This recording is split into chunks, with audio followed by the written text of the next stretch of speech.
మంచిర్యాల జిల్లా హాస్పూర్ మండలంలోని గుడిపేటలో నిర్మాణం అవుతున్న మెడికల్ కాలేజీని ఎమ్మెల్యే ప్రేమ్సాగర్రావు సందర్శించారు. మంగళవారం హాజీపూర్ మండలంలోని గుడిపేటలో నిర్మాణం అవుతున్న మెడికల్ కాలేజీని ఎమ్మెల్యే సందర్శించారు. మార్చి నెలాఖరు వరకు మెడికల్ కాలేజీ హాస్టల్ భవనాల నిర్మాణం పూర్తి కావాలని ఎమ్మెల్యే అధికారులకి ఆదేశించారు. అంతకుముందు దొనబండాలో 33 kV విద్యుత్ సబ్స్టేషన్ ఏర్పాటు స్థలాన్ని పరిశీలించారు. ఈ సందర్భంగా ఎమ్మెల్యే మాట్లాడారు. రైతుల్ని రాజులు చేసే కార్యక్రమానికి చర్యలు తీసుకుంటున్నట్లు తెలిపారు.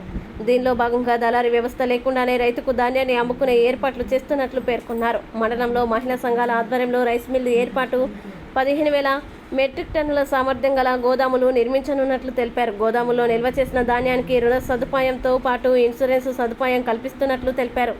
100 కోట్ల వ్యయంతో ఫిష్ ప్రోడక్ట్ ప్లాంట్ ఏర్పాటు చేయనున్నట్లు తెలిపారు. ఇండస్ట్రియల్ కారిడార్ కూడా హాజీపూర్ మండలంలోనే ఏర్పాటు చేస్తున్నట్లు చెప్పారు. ఈ కార్యక్రమంలో అదనపు collector Motilal, RDO Ramulu, DRDO Kishan, జిల్లా పంచాయతీ అధికారి వెంకటేశ్వరరావు, విద్యుత్ శాఖ ఏడీ రాజశేఖర్, తహసీల్దార్ శ్రీనివాసరావు, దేశపాండే, ఎంపీడీఓ మధుసూదన్, ఆయా శాఖల అధికారులు, కాంగ్రెస్ పార్టీ అధ్యక్షులు తోట రవితో పాటు మండల నాయకులు పాల్గొన్నారు.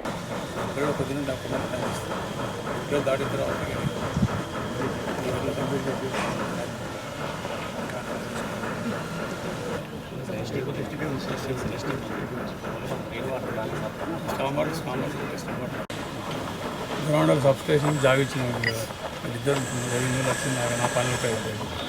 అన్నీ క్లోజ్ చేసి సబ్ స్టేషన్ వస్తుంది 11/30. ఇది మార్చికి ఇస్తాను సరిపోదు, నెల కానీ ఇబ్బంది. Next academic year June 1st week నుంచి సెకండ్ స్టార్ట్ అవుతుంది. అప్పటికి మొత్తం ఇక్కడికి స్టూడెంట్స్ ఇంకా స్టాఫ్ అంతా షిఫ్ట్ అవుతుంది. కాలేజీ సంబంధించి వెళ్ళినాయి ఇంకా నిలబడి అన్నీ ఒకసారి నీకు ఉంది. చాలా ఇక్కడ కూడా ఒక 15,000 టన్నులకు గోడౌన్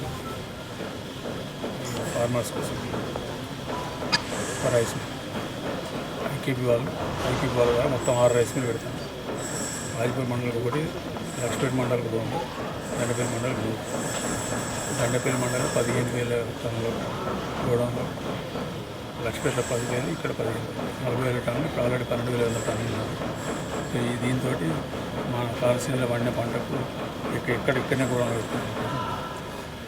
ఇంకా మిగిలిపోతుంది. రైతులు ఎవరి మీద అదే రైస్ మిల్లుల మీద ఆధారపడేది లేదు, గోడాల మీద ఆధారపడేది. దాన్ని వేరే మెకానిజం ఉంటుంది. గోడాలకు ధర లేకపోతే స్టాక్ చేసినప్పుడు ఇన్సూరెన్స్ చేసి బ్యాంకు వాళ్ళతో ట్యాక్ చేసి క్రాప్ దాని వాల్యూ మీద 30%, 40% ఇమీడియట్ డబ్బులు ఇస్తే వాళ్ళకి అవసరాలంటే తీసుకుంటారు. ధర వచ్చిన ఏమైంది దళారీ వ్యవస్థ. ఎందుకంటే రైతుల కన్నా పైసలు వాళ్ళకే పోతాయి. పండించి పండుగ వాళ్ళకి ఆలోచించారు. ఒక్క ఫ్రంట్ అన్ని ఫ్రంట్లు చెప్తున్నాయి రైతులకు. ఒక్క వ్యవసాయం చేస్తే కాదు, వ్యవసాయంతో పాటు డైరీ, పౌల్ట్రీ, ఫిషరీ మీద కానీ ఇంటర్నేషనల్ ఫిష్ ఫండ్ వస్తుంది. 100 కోట్ల ప్రపోజల్ ఆల్రెడీ 20 కోట్లు సెంట్రల్ గవర్నమెంట్ 40 కోట్లు మర్చిపోయేది. ఇంకోటి మొరల్ స్పెషల్ ఫండ్ చేస్తుంది. దానికి 15 కోట్లు, ఈ సంవత్సరం 5 కోట్లు వచ్చింది. ఇక్కడికి వెళ్ళి ఎక్స్పోర్ట్